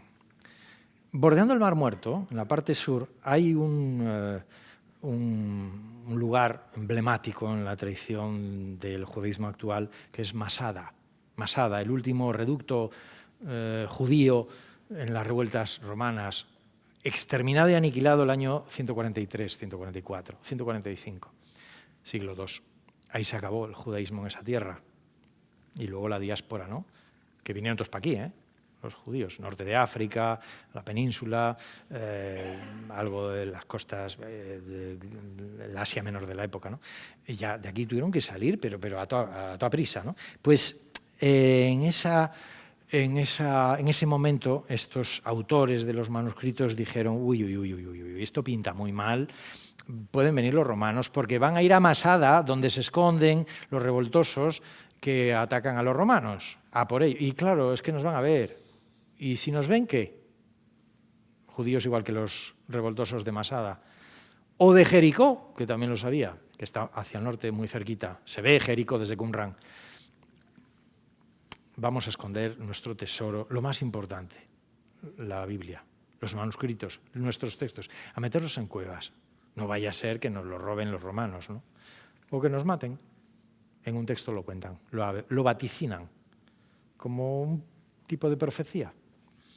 Y los meten en vasijas, los meten en cuevas, las vasijas las sellan, las cuevas también. Y el día que menos imaginaban llegaron los romanos y se los cargaron a todos. Y ahí quedaron los manuscritos. Esto sucedió el año 69, primera mitad del año 70, coincidiendo con la destrucción de Jerusalén. Y ahí quedaron los manuscritos, siglo I, hasta la cabra, 1947, enterrados durante casi 2000 años. Por eso se conservaron muy bien, porque estaban en vasijas y como el pescado en sal, o sea, en el punto más bajo de la tierra, en el Mar Muerto, en el mar de la sal. Ahí estuvo la clave. Lo entienden como todo encaja ahora, ¿no? Empieza a encajar. En estas vasijas que los arqueólogos iban encontrando cada vez que entraban en una cueva, en esas 11 cuevas que encontraron manuscritos, se encontraban muchas vasijas. También se encontraron platos en el comedor y cuencos para comer, desayunar, o sea, la gente tenía que vivir, claro. Más cerámica de Qumran, esta está en el École Biblique de Jerusalén, la Escuela Bíblica de Jerusalén, pues esto muy fragmentada, que hay que ir reconstruyendo. Esto los grandes expertos en cerámica en el mundo de la arqueología pues lo hacen de manera magistral, ¿no? Encontraron también las lamparillas, las lucernas, ¿no? Con una tipología, fíjense esta palabra, tipología, tipo, modelo, una tipología muy clara, muy específica. Esta sí que no me la cuelan, esta la reconozco a 1 kilómetro. La tipología de la lamparilla herodiana, porque después hay otra que es romana, otra que hay helenista, otra que hay... La romana, esta, no, pero dentro de la romana, la herodiana, esta. ¿Qué significa esto? La tipología en arqueología, en cerámica, es el reloj, la cronología. Esto tiene un tipo que es modelo herodiano, siglo I antes de Cristo, I después de Cristo. No hay ninguna duda. Y claro, ya estás datando en el tiempo de qué época son los autores de los manuscritos. Porque como esta hay un centenar de lamparillas, algunas rotas, aquí tenemos una. Incluso tiene mecha, la mecha que ven ahí en la cabecita, ¿no? Para encender e iluminar. Y los tinteros, se encontraron 2, aquí los tienen los 2, ¿no? Hasta con restos de tinta seca, claro. Tinteros en lo que creemos que era la sala de escritura, ¿no? Peines, no hemos evolucionado mucho en esto de los peines actuales. Restos de cestas, cuerdas para objetos, sandalias, ¿no? Han visto la película Las sandalias del pescador, ¿no? Bueno, sandalias que se utilizaban en Jerusalén en el siglo I, que tampoco hemos evolucionado mucho en esto de las sandalias. Pero aquí tienen sandalias como las que llevaba Jesús, ¿no? o quien sea, o los judíos de la época, ¿no? Sandalias de distinto pie, claro. Monedas romanas de la época también. La moneda también es el reloj de la arqueología. Encuentras una moneda, ya la datación de ese yacimiento, de ese estrato, te viene dado por la fecha, ¿no? Y esto que ven aquí, que durante años no se sabía muy bien qué era. De hecho, algunos pensaban que era un juego, y hasta que un arqueólogo se dio cuenta que era un reloj, un calendario, un reloj solar, con las estaciones del año, los meses, las semanas, un calendario. Bueno, al principio cuando se identificó, pues un calendario, muy bien, tendrían que calcular.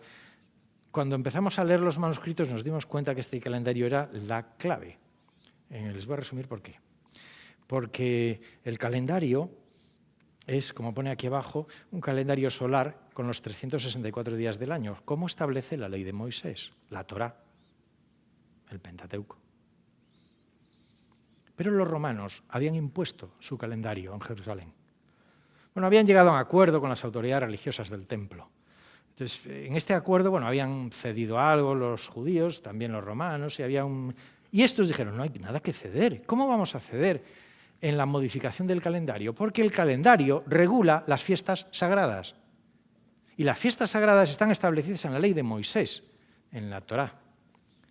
Y modificar las fiestas implica corregir a Dios. Y eso es una herejía, una atrocidad. No podemos permitir que los judíos del templo, las autoridades religiosas, acepten una modificación del calendario que hemos heredado de nuestros antepasados. ¿Pero dónde se ha visto esto?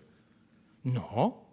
Por eso este calendario, porque este calendario está siguiendo las leyes que establece la ley de Moisés. Y el Shabbat cae el Shabbat, no el domingo por la noche. O otro día, porque se empieza a modificar, se cambian todos. Y la fiesta de la Pascua es la fiesta de la Pascua, no el día que si modificas el calendario, si haces un calendario lunisolar, como hicieron, una mezcla romano-judío, al final la fiesta de la Pascua, ¿cuál? 3 días después de la real fiesta de la Pascua. O las fiestas del calendario mosaico, porque hay después fiestas posteriores, medievales y hasta modernas, ¿no? En el calendario de fiestas actuales, en el judaísmo. No, las fiestas son mosaicas, de la época de Moisés, y por tanto no se puede tocar a esto, ¿no? Esta fue la importancia de esta piedra. Pues ¿saben qué? Esto es lo que rompió, produjo un cisma con todos los grupos judíos que había en Jerusalén. Estos autores de los manuscritos no se pelearon con los romanos, se pelearon con el resto de grupos judíos que habían aceptado el calendario, la modificación del calendario que imponía el Imperio Romano. ¿Me siguen, verdad? Súper importante. Claro, ¿cómo lo sabemos? Porque leemos los textos. Y en los textos, lo van a ver dentro de un momento, está lleno de alusiones al problema con el calendario. Pero muchísimas. Que no, y que esto está al día, y lo tenían perfectamente controlado. eran casi astrólogos, porque están mirando todo el día, toda la noche, para las estrellas, para el cielo, para ver cuándo termina el día, cuándo empieza el día. Vamos con los manuscritos, último punto. Miren cómo se encontraron los manuscritos. ¿Creen que hay que...? Pues así. O sea, mezclados con tierra, bueno, el proceso es espectacular, ¿no? O sea, que esto se descubrió en 1947, 48, 50 y tantos, hasta el año 62, 63 estaban apareciendo manuscritos, y así. Pero es que no es encontrar los manuscritos y ya. Ahora es en donde entramos gente como yo, que encuentran los manuscritos y dice, bueno, ¿y ahora qué hacemos con esto? Pues hay que identificarlo. Hay que ver, abrirlo, limpiarlo y después pues, trabajar qué pone. Porque la conservación de los manuscritos, fíjense en este rollo, que son dos, que está fragmentado, está deteriorado. ¿Por qué? Porque sí, han pasado 2000 años, se han conservado muy bien, pero aún así se han deteriorado. Porque dejar una pieza de materia orgánica, como un pergamino, un papiro, en una posición aquí puesto, apoyado la parte superior sobre este tabique y la parte inferior sobre el suelo, y lo dejamos aquí 2000 años, cuando volvamos dentro de 2000 años, veremos que la parte que está apoyada en el fondo se ha ido deteriorando, se ha ido desgastando, y la que está apoyada aquí también. Es decir, van apareciendo, quédense con esta palabra, lagunas en el manuscrito, en el papiro, en el pergamino. Ahora veremos los materiales. Y esto es lo que vemos aquí. Claro, eso implica la reconstrucción de textos que se han deteriorado solo por haber estado como han estado durante 2000 años. Algunos se han conservado muy bien. Vamos, tienen algunas lagunas en la parte superior e inferior por la posición dentro de la vasija, pero otros no estaban metidos en vasijas. Hay una cueva, la cueva 4, en donde no había ninguna vasija, pero había 800 manuscritos. Muy deteriorados, no los metieron en vasijas, no les dio tiempo seguramente. Los echaron así y sellaron la cueva. Cuando 2000 años después los encuentran, estaban todos fragmentados. Algunos, por tanto, son muy pequeños, como este que vemos aquí, pero ven que ya tiene texto, y otros muy bien conservados, como vemos aquí otra vez a uno de nuestros personajes, Yigal-Yadin, con un rollo que se lee muy bien, este no tiene ninguna dificultad. Este es el trabajo de los paleógrafos. Los arqueólogos ya han terminado su misión. Ahora entran los paleógrafos. A ver, ¿qué hacemos con todo esto? ¿Cómo lo reconstruimos? ¿Cómo lo estudiamos? ¿Cómo lo analizamos? Aquí está el trabajo de los paleógrafos, que todavía se está haciendo, ¿eh? No, fíjense algunos en donde vemos que es un juego, en el fondo, un puzzle, un rompecabezas, ¿no? Hay que empezar a encajar y esto, este trocito con este, sí, lo juntas y se lee la línea entera, el texto hebreo. Esto es un trabajo dificilísimo de hacer, ¿no? Pura paleografía, la paleografía en su máximo esplendor, paleografía hebrea. Y aquí vemos, fíjense, algunos están enormemente estropeados, ¿no? Y claro, bueno, algunos son fáciles de reconstruir. ¿Por qué? Porque ¿qué están leyendo? Pues el texto del Génesis. Pues si ya lo tenemos entero, vale, pues lo reconstruimos fácilmente. Pero hay otros que no están en la Biblia. Ahora veremos. Otra literatura paralela, no sagrada, pero que también, porque estamos hablando de autores, lo que escribieron esto, intelectuales de la primera época, ¿no? Hoy utilizan ya una tecnología pues, más sofisticada, vamos a hablar en otro momento, y bueno, se trabajan, pero fíjense lo que son algunos fragmentos, estos están viendo en directo auténticos, manuscritos del Mar Muerto, ¿no? De estos que estamos hablando. Aquí hay una reconstrucción que hizo un colega de Jerusalén, es el director del Museo del Libro, Adolfo Reutemann, argentino, que hace unos cuantos años hizo una reconstrucción de la sala esta de estudio, y aquí se ve muy bien, ¿no? Se ve muy bien que, pues, donde escribían y luego como en la parte alta tenían la biblioteca donde iban guardando los rollos. Recuerdo, rollos, pues estamos hablando de rollos. Claro, porque Gutenberg no había inventado la imprenta todavía. Entonces, ¿cómo se escribía? En rollos. ¿Rollos de qué? De papiro y de pergamino. Y los rollos se enrollan y se desenrollan para leer y se enrollan para guardar. ¿Dónde? En los estantitos de las bibliotecas, de las estanterías. ¿Saben qué significa Pentateuco? Una palabra griega. Penta, 5, y teujo, en griego, es cajón. 5 cajones, donde se ponen los 5 primeros libros de la Biblia. Génesis, Éxodo, Levítico, Números y Deuteronomio, por ese orden. Porque estamos hablando de rollos. Y tú cuando tienes un rollo no sabes de qué va el rollo. hasta que lo abres. Oye, a ver, tráeme el libro del Deuteronomio. Deuteronomio, y tienes ahí 50 rollos y no los tienes ordenados, ¿cómo lo encuentras? ¿Abriendo uno? En este no. ¿Abriendo otro? No. Sin embargo, si los clasificas por orden, sabes que el Deuteronomio, Génesis, Levítico, 5, 1, 2, 3, 4, aquí está, y sacas el rollo, ese es el Deuteronomio. Pentateuco, cajones. Esto es lo que hizo Reutemann con la reconstrucción de esta sala, ¿no? Además, aquí encontramos, ¿qué encontramos? En el yacimiento de Bo encontró estos pupitres y bancos, donde estaban los tinteros, con lo cual no tenemos ninguna duda, eran los autores de los manuscritos, ¿no? Una imagen de las vasijas de distintos tamaños y cómo los manuscritos fueron aquí depositados, pues esto, apoyados en el margen de la pared de la vasija o en la base, y así solo con esa posición deterioró a los grandes rollos. Hoy hablamos de grandes rollos, ¿no? Estoy hablando de manuscritos hebreos, pero ¿por qué? Porque todo el mundo sabe que están escritos en hebreo, pero no es cierto del todo, porque la mayoría sí, pero también hay otros idiomas en estos rollos. Estoy hablando, repito, insisto, de un grupo intelectual del siglo judío, intelectual del siglo I antes de Cristo, primero después de Cristo, ¿no? La mayoría es hebreo, ¿no? Y un hebreo muy clarito. A mí es el que más me gusta, es el que trabajo, que es hebreo herodiano, como la cerámica. Porque no se escribe igual el hebreo helenista, anterior, que era muy poco porque habían impuesto el griego con Alejandro Magno, pero el hebreo que se escribía es otra grafía, ¿no? Y el hebreo posterior, o hebreo medieval, o hebreo moderno, ¿no? Ya que además hoy lo tumban, que hacen hebreo cursivo. El hebreo herodiano es este, que es muy sencillo de leer, ¿no? Les recuerdo que el hebreo se lee de derecha a izquierda, no de izquierda a derecha. Y dirán, oh, qué difícil. No, más fácil. Lo que es difícil es como leemos en Occidente, de izquierda a derecha, ¿no? No sé, que un neurólogo hace años dijo que el ser humano cuando nace viene predispuesto la mente para leer de derecha a izquierda. Y es Occidente la que ha cambiado el orden de escritura, la dirección de la escritura y de la lectura, ¿no? Lo cual es un esfuerzo que tienen que hacer nuestros hijos cuando les enseñamos a leer y a escribir, ¿no? Un esfuerzo adicional que no existe en lenguas como el árabe, como el hebreo, como el arameo y otras lenguas que no recuerdo también de la época antigua, ¿no? Bien, también encontraron algunos textos en arameo, muy poquitos, palabras más bien sueltas, en alguna dentro del hebreo, paleohebreo, hebreo antiguo, sobre todo para referirse a utilizar el nombre de Dios, por respeto, no utilizaban el hebreo para entendernos, popular, sino que utilizaban un hebreo antiguo, como si fuese el nombre de Dios más antiguo, ¿no? Y algo de griego. ¿De griego por qué? Porque el griego lleva 3 siglos dominando. Con la conquista de Alejandro Magno, el 300 a.C., pues habían impuesto el griego. De ahí que los últimos libros de la Biblia cristiana, del Antiguo Testamento cristiano, se escriban en griego, que el judaísmo no los acepta como canónicos, sino como apócrifos.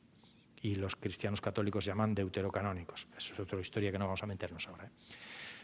¿En qué se escribieron? Pues fíjense, el 83% de los manuscritos en pergamino. Pergamino, que es piel de oveja, piel de cabra, como esto que ven aquí a la derecha, ¿no? La imagen grande que tenemos aquí. ¿Cómo hacían? Pues cogiendo la piel de la cabra, recortándola, secándola y luego escribiendo sobre ella, pero si el rollo, el texto era largo, uniendo trocitos, pedacitos, o sea, como folios unidos, ¿no? Pegados o grapados. Fíjense el cosido que tiene en la parte derecha, ¿no? El manuscrito este de pergamino. 83% en manuscrito. Pero fíjese también en las lagunas que aparece aquí en la parte de abajo. La línea última de esta columna, porque escribían en columnas, ha perdido aquí el comienzo de esta palabra y aquí varias palabras en esta segunda laguna que hay el texto y en la tercera laguna, que es el final del rollo, porque esta creo que es la última columna de ese rollo de cosidos que hay. Se podía poner hasta 6, 7, 8 trozos de cueros de animales distintos, ¿no? Que recortaban como folios que iban uniendo unos con otros según la extensión del libro o de que estaban escribiendo, ¿no? Tenemos también papiro. Papiro pues ya casi no se utilizaba, ¿no? Aunque luego se volvió a utilizar, pero en esta época menos. ¿Por qué? Porque el papiro era frágil. Es decir, tú un rollo de papiro, como esos que venden en los mercadillos, ¿no? Pues lo enroscas y se te rompe muy fácilmente. O lo doblas, se ha roto. Hay que volver a escribir. No, sin embargo, el pergamino, la piel, el cuero, pues sí se podía doblar, enrollar, ¿no? Y entonces se conservaba mejor, ¿no? Pero había así un 13% de fragmentos en papiro, ¿no? Se encontró un rollo en cobre, claro, no escrito, sino esculpido, un rollo que llaman el rollo de cobre, que es un rollo enigmático del cual, si quieren después en las preguntas, si quieren les cuento algo de qué va, ¿no? Y después unos cuantos ostracón. El ostracón es, los ostraca son cerámica con escritos, ¿no? El bote del azúcar, pues le pones azúcar pegado, una pegatina, pues igual. Le ponían pues, en la cerámica unas palabras para saber qué es lo que hay dentro o para qué es este instrumento, este utensilio, ¿no? Bien, todos estos manuscritos, ¿cómo se resumen? ¿De qué van? Bien, fíjense, tres categorías. Esta es una clasificación que hice yo hace 20 años, no más, en el 99, hace 25 años, fíjate, cuando defendí la tesis allá en Salamanca, porque mi cabeza, que soy muy cuadriculado, decía, ¡qué rollo! Los manuscritos son un rollo. ¿Qué rollo? Esto yo no me aclaro, pero ¿cuántos? ¿Cómo están? Y unos decían una cosa, otros hay textos bíblicos, otros que no son bíblicos, otros que son apócrifos. ¡Qué lío! Entonces me hice una clasificación, me acuerdo como si fuese hoy, que tardé varios días en hacerla. Dije, me voy a ordenar esto, yo, para mí, para entender. Si no, no hay quien trabaje esto, ¿no? Hice una clasificación que después publiqué y que a día de hoy está bastante aceptada. Me han corregido algunas cosas, pero bueno, estábamos empezando hace 25 años. Es que los manuscritos se encontraron en el 47, y pónganle 10, 15 años de descubrimientos. O sea, es una cosa reciente, relativamente reciente, ¿no? Bueno, pues 3 categorías. Textos bíblicos, textos parabíblicos y textos extrabíblicos. Estas palabretas son mías. Textos bíblicos. ¿Qué es textos bíblicos? La Biblia. La Biblia, entendamos, la Biblia hebrea, es decir, el Antiguo Testamento cristiano, básicamente, los textos hebreos. La Biblia, toda la Biblia hebrea. Del libro del profeta Isaías hay 11, 12 copias. Del libro del Génesis hay, pues no sé, 10, 11, no sé cuántas. La Biblia en infinidad de copias. Pero, ¿saben lo que estoy diciendo? Estamos con los textos originales de las Biblias que tenemos de andar por casa. Los textos más antiguos, es que no había ninguno tan antiguo como estos. Las fuentes de la Biblia, los originales, los tenemos aquí. Y los podemos hoy comparar con las traducciones que tenemos. Con las traducciones de traducciones que se han ido haciendo a lo largo de la historia. Porque esa Biblia hebrea se tradujo al griego, y esa Biblia griega se tradujo al latín, y esa Biblia latina se tradujo después a las lenguas vernáculas, y al romance, y hasta hoy. Y hoy la tenemos en todos los idiomas, hasta en chino. Entonces, pero esas traducciones nos dicen lo que decían los originales. Pues hasta ahora, hasta este descubrimiento, bueno, nos íbamos a los textos más antiguos que teníamos, que eran siglo III, IV. Pero esos son 3 siglos. Y hay modificaciones. Bien, pues aquí tenemos las fuentes, los originales, más antiguos que se conservan. Lo cual, esto es una joya. ¿Para qué? Para saber si la fidelidad del texto de las traducciones es buena. Si nuestra traducción es buena o es mala. Si comparamos, claro, pues hay que saber un poquito de hebreo, un poquito de griego, y entonces vas a comparar, pero este verbo no dice lo mismo, que lo que dice aquí la versión en castellano. Fíjense la diferencia, cómo han cambiado. Claro, pues esto es la importancia de esto, ¿no? Esto es como un trabajo más para filólogos y gente así, ¿no? Después, un segundo grupo son los textos parabíblicos. Para, en griego, es como parábola, alrededor. ¿Alrededor de qué? De la Biblia. ¿Y qué hay alrededor de la Biblia? Comentarios. ¿Comentarios? Sí, esto les encanta a los judíos hacer comentarios. Los llaman Pesher o Targum, según el tipo de comentario que sea, o Midrash. Entonces, interpretaciones, actualizaciones, comentarios. A ver, en el Génesis Moisés dice que hay que hacer... Abraham dice que hay que hacer esto. En el Éxodo Moisés dice que hay que hacer... Pero yo os digo, esto es literatura rabínica pura. La esencia, los orígenes de la literatura de los rabinos la tenemos aquí. Interpretaciones, comentarios, Pesharim, Targumim, todas las comentarios. Es decir, pero ¿qué dice la ley de Moisés sobre lo que hay que cenar el día del Shabbat? Pues dice esto. Pero esto no lo tenemos aquí. Bueno, pero seguramente también quiere decir que podemos... vale, esto son los textos parabíblicos. Son textos apócrifos, porque no están en la Biblia, apócrifos fuera de... culto, y exegéticos. La exégesis es la interpretación y actualización, la hermenéutica, que dicen los filósofos, ¿no? ¿De qué? De esos textos. Y después un tercer grupo, que es el que a mí más me gusta, el que trabajo, que son los textos extrabíblicos, que no son ni la Biblia ni los comentarios a la Biblia, que son los que no tienen nada que ver con la Biblia. ¿Qué van estos? Pues textos legales de leyes, normas. Aquí manda el superior de la comunidad o del grupo. El que acometa un delito tiene que estar una semana Paniagua. El que haga no sé qué, o sea, la normativa, la regla, la Constitución, para entendernos, ¿no? O sea, el Código Penal, esto es la literatura legal. ¿Por qué? Porque estamos hablando de un grupo que convive y la convivencia implica normas para poder vivir. Normas de diarias, de a qué hay que levantar, o el que haga no sé qué, a bañarte tal día, a purificarte, no sé qué, la comida tal hora, eso se legisla. Pues esto es la literatura legal. Textos escatológicos. La escatología es el eschatón, en griego el más allá, el final de los tiempos. En esta época había una obsesión con que se iba a acabar el mundo. Ya los profetas anunciaban el final del mundo, el Mesías que va a venir, y estas cosas, una fijación, ¿no? El Nuevo Testamento es escatológico puro, decía un teólogo alemán de mitad del siglo XX, ¿no? Que todo es el reino de los cielos se parece a uno, el reino de los cielos, la vida eterna, el más allá, todo es escatología. O sea, el cristianismo primitivo, sus orígenes está anunciando la segunda venida de Jesús, la vida eterna, la resurrección, entonces es escatología pura. Pues estos textos escatológicos, que también tenían ellos, que hablaban constantemente de la resurrección, del más allá, de la vida eterna, si había vida o no después de la muerte, todas estas cosas, ¿no? Después textos poéticos, porque eran literatos, y les encantaba, y de cuando echaban la imaginación a volar, salían textos poéticos. Y litúrgicos, porque tenían una liturgia muy rigurosa, muy organizada, pues la fiesta los tabernáculos, Sukkot, hay que celebrarla de esta forma, y tal, y tú haces no sé qué, tú cantas y tú bailas. Y textos astronómicos, pues esto que decía antes, no es tanto el día por la cuestión del calendario. Que faltan 3 noches para la celebración de la fiesta del Rosh Hashanah, el Año Nuevo. Esa no es mosaica, me parece, esa fiesta. Vamos a ver algunos ejemplos, solo como ejemplo, algunos de estos rollos. Este es el rollo de Isaías, que se puede ver en el Museo del Libro, en Jerusalén, ahora hablaré de él un momento.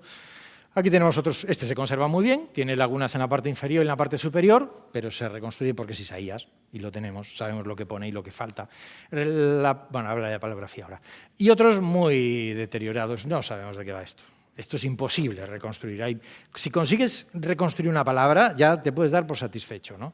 Otros intermedios, como otros sabemos, por el contexto, que es un texto apócrifo de Enoc, y bueno, pues ya está. Otro, este es fantástico, a mí me encanta, porque es el Sefer HaMilhamá. Sefer HaMilhamá, que es libro Sefer Ha, el de la Milhamá, guerra. Es la única palabra que le entendía a Benjamín Netanyahu el día 8 de octubre, cuando lo que pasó, que estamos viviendo viendo en los informativos, ¿no?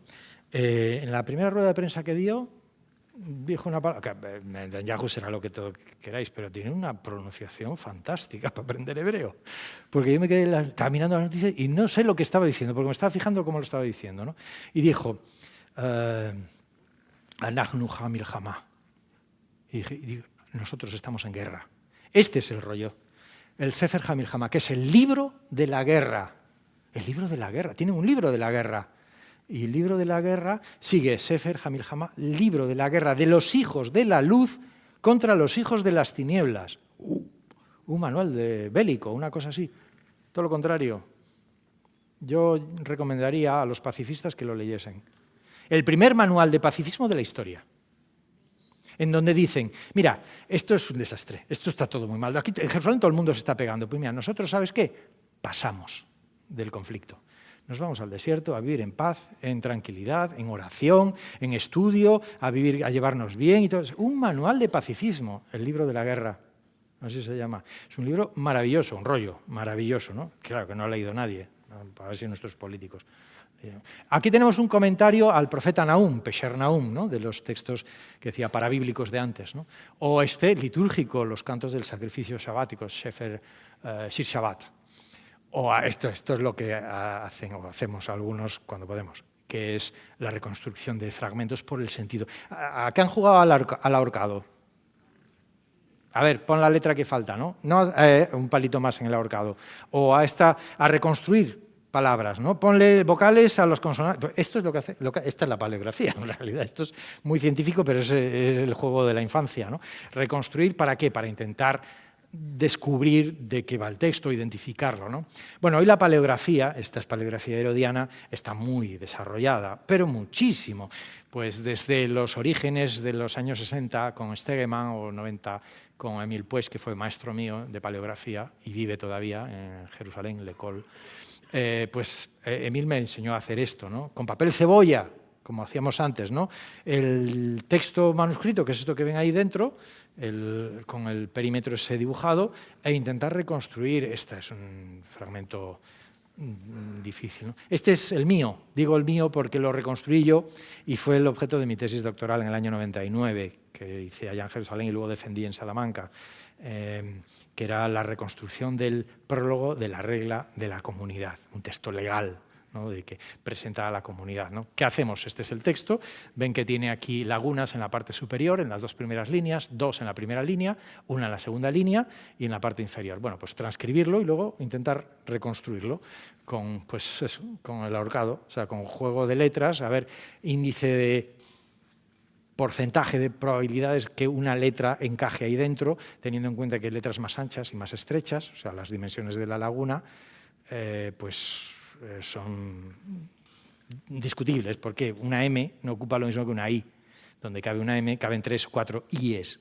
Pues esto en hebreo también pasa, ¿no? Entonces, pues teniendo en cuenta eso, se puede reconstruir como reconstruí en el año 99 con esta reconstrucción de las dos primeras lagunas de las líneas. Lo tienen en este libro que se publicó, este fue mi primera publicación en el año 2000, que titulé el libro Los hijos de la luz y los hijos de las tinieblas, el prólogo de la regla de la comunidad de Qumran, ¿no? Publicado en Biblioteca Midrásica, en la editorial Verbo Divino. Bien, pues este es un fragmento que apareció también relacionado con lo que yo trabajé y que hoy se han ido las letras, que pues conseguí ponerle nombre, ¿no? Identificarlo hace también 20 años y pues hoy nadie duda qué es, ¿no? Esto es como cuando un astrólogo encuentra una estrella nueva y le pone nombre, pues esta es la mía, o como la otra también. Aquí tenemos algunos, pues esto, voy a pasar de esto, cómo se hacen. Lo tienen en este otro libro que es desde el año 2004, en la editorial Sígueme, en Salamanca, que titulé, es una edición bilingüe, hebreo-español, anotada, con introducción y notas a pie de página, donde voy explicando en la página impar. O sea, en la página izquierda tenemos el texto hebreo y en la página derecha el mismo en castellano, en español. Y en los pies de las dos páginas, derecha e izquierda, notas al texto que está en la parte superior, anotado, ¿no? Aportaciones de la paleografía herodiana hoy, en nuestros días, pues hasta hace unos años el ADN era fundamental para identificar fragmentos. Algunos como este, fíjense, ven ese trocito de ahí, pues a qué no ven nada, ¿verdad? Ahora sí. Con la espectrometría, pues te permite descubrir que hay textos ahí que no vemos a primera vista, ¿no? Con otros proyectos que hay, ¿no? Y con quién no. Ahora, ha llegado la inteligencia artificial, que algunos pintan muy mal, pero que yo creo que para esto va a venir muy bien, porque ya están dando buenos resultados. Hay un departamento de la Universidad de Groningen en Holanda que está trabajando, aplicando la inteligencia artificial a los manuscritos del Mar Muerto. Y ya ha encontrado cosas curiosísimas, como encontrar fragmentos que jamás con la vista humana identificaríamos como parte del mismo manuscrito y que hoy se han identificado. Fíjense en este, por ejemplo, es una propuesta. Aquí teníamos dos manuscritos, o sea, dos fragmentos, este y el de la derecha, que ven que es del mismo color, el mismo tipo de letra, se ven en las líneas del trazado que habían pintado a lápiz o lo que fuese, para el mismo texto. Bien, esto era un texto, una propuesta, que es además el Sefer HaMilhamá también. Y pues con inteligencia artificial, hace 2 años, descubrieron este otro fragmento, que tiene otro color, pero que forma parte del mismo manuscrito. Y dices tú, oiga, nunca nadie hubiese dado con esta identificación, pero con la inteligencia artificial aplicada a los manuscritos, pues estamos avanzando muchísimo. ¿Dónde están estos manuscritos? Venga, cuando quieran los pueden ir a ver a Jerusalén. Hagan la visita, si no la han hecho ya.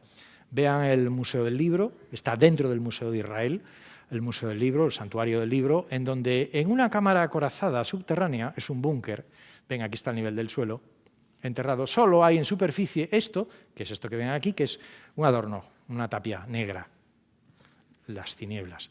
Y al lado, el techo de la sala central de exposiciones permanentes, que ahora vamos a ver, que es imitando, los arquitectos lo hicieron así a propósito, una vasija, la tapa de una vasija, y debajo, enterrados, los manuscritos. Esto es una cámara acorazada que con buen criterio diferentes gobiernos del actual Estado de Israel hicieron para proteger de cualquier bombazo del mundo en conflictos, para que estos manuscritos no se pierdan ya nunca más. Y están ahí protegidos, pues pase lo que pase, estos manuscritos, pienso yo, permanecerán, ¿no? Esta es la sala de exposiciones, en el centro está expuesto el rollo de Isaías aquí en el centro y en los laterales los rollos mejor conservados, ¿no?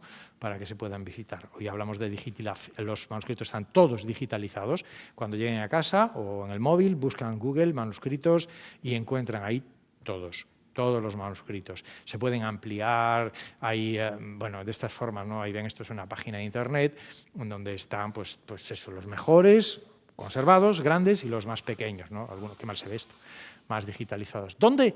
Pues hay dos ¿cómo se dice?, páginas web, dos departamentos. Uno es el Orion Center de la Universidad Hebrea de Jerusalén, en donde pues, tienen digitalizado prácticamente todos los grandes manuscritos, además anotados, explicados, con bibliografía, comentados, muy bien hechos. Y otro es la Biblioteca León Leví, del Departamento de Antigüedades de Israel, en donde pues, aquí ha habido una inversión espectacular para digitalizar todos, pero todos, y recoger todas las fotografías que había sobre los manuscritos desde que se encontraron hasta nuestros días con la mejor tecnología que se están haciendo, ¿no? Termino, quedan en 2 minutos, les cuento, 5 minutos les cuento, este libro es el que les decía al principio, que presentamos hace unos meses, que me encargó un editor de Madrid en la editorial Arzalia para que hiciese un ensayo literario, novelado de todo esto. ¿Por qué? Porque les acabo de contar, pues esto lo escribes en libros, no lo lee nadie, no le interesa a nadie, esto es un rollo, pues un rollo. Y pues esto, claro, cuando alguien te dice, aquel profesor que me decía, navegar a dos aguas, ¿no? Para llegar a un momento en donde decir, bueno, esto tengo que decirlo, y yo creo que ya he llegado a esa edad, para poder decirlo de una manera que sea riguroso, pero al mismo tiempo atractivo. O sea, que no sea aburrido, ¿no? ¿Cómo? Pues un ensayo novelado. Este es este libro. Y haciéndolo, hacerlo me permitió una cosa que decíamos al principio, muy curiosa, que todo el mundo decía, pero nadie se atrevía a escribir, porque no se puede demostrar, que es la importancia que tuvieron estos manuscritos, ya no para el cristianismo, para la historia, ni siquiera para la arqueología, sino ¿para qué? Para justificar la existencia del Estado de Israel actual. No sé si es políticamente correcto decir esto en estos momentos, pero ¿qué pasó?, ¿no? Y claro, en esta novela que yo digo, ensayo novelado, voy contando de forma paralela porque coinciden en el tiempo. 1947 se descubren los manuscritos, 1948 surge el Estado de Israel. Los primeros años es un hallazgo arqueológico, hasta que un día un personaje, que ahora es el que decía al principio, hablando con su padre, que era profesor de la universidad, había sido rector hebrea de Jerusalén, con motivo del doctorado honoris causa de, atención, Albert Einstein, la Universidad Hebrea le otorgó el honoris causa, y en la cena homenaje estaba el rector, estaba, parece, Ben Gurión, estaba este historiador arqueólogo, y hablando, Einstein le preguntó, ¿tú a qué te dedicas? Yo soy historiador y arqueólogo, ¿y qué haces? Estoy trabajando en unos manuscritos que se han encontrado en el desierto. ¿Pero manuscritos de qué? Pues de la Biblia, de la Biblia nuestra. Einstein era judío. Sí. ¿En hebreo? Sí, en hebreo. ¿Del siglo I? Sí. Hay muchos, sí. Conseguidlos todos. Conseguidlos todos. Porque este es el testimonio mundial, internacional, de que esta tierra era nuestra en el siglo I, y antes, pero en el siglo I ya se puede demostrar. En ese momento en donde las guerras tras la creación del Estado de Israel estaban en su máximo esplendor, aquí estábamos nosotros, decían los palestinos, decían los judíos. No, pero antes habíamos estado nosotros. O sea, esta tierra era nuestra. No, pero antes también había sido nuestra. Eso lo dices tú. No, eso lo digo yo. Esa luz, nada mejor que, dicen los historiadores, que una demostración literaria de la propiedad de la tierra. Y entonces Einstein sugirió a Ben Gurión que se crease un museo, que se consiguiesen todos los manuscritos, que se hiciese la inversión económica para comprarlos todos, los que se pudieran, que no se pudieron todos, y crearles un museo, con una exposición permanente. ¿Para qué? Para que todo el mundo que venga aquí vea estos manuscritos y diga, de los judíos en el siglo I, que ya estaban aquí, ¿no?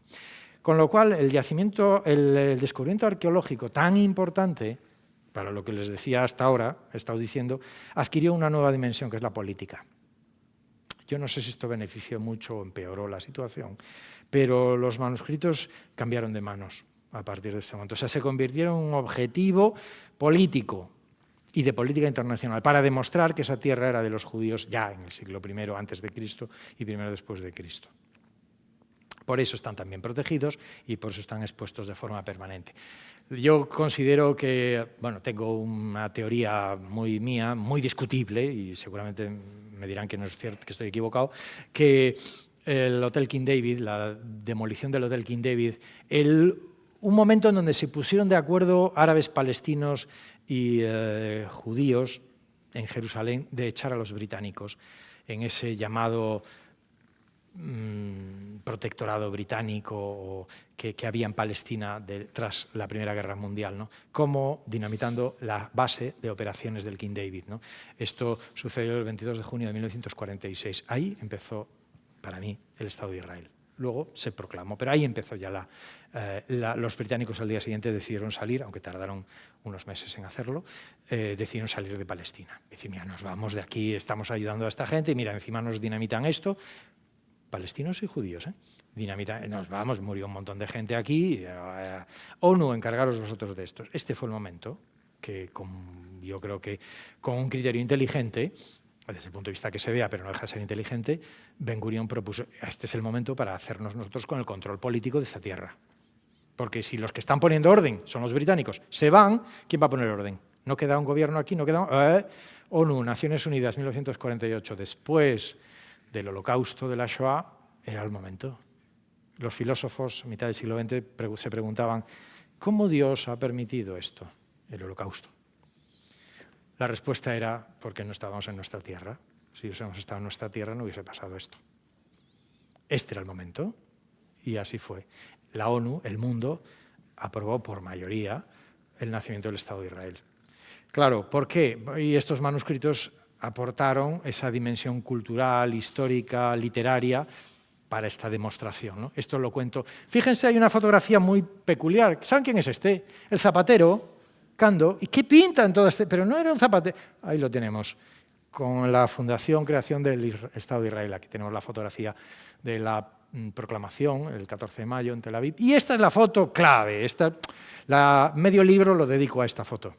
Que es, ¿quiénes están aquí? Pues aquí tenemos ni más ni menos que al rector de la universidad, a Albert Einstein, y este señor que ven aquí, que se llama Eleazar Sukenik. ¿Dónde está? Aquí, Eleazar Sukenik. Este era un historiador, profesor de la Universidad Hebrea, arqueólogo. Su hijo, el calvito, Yigal Yadin, militar, que había hecho historia y que empezó a recoger todos esos manuscritos.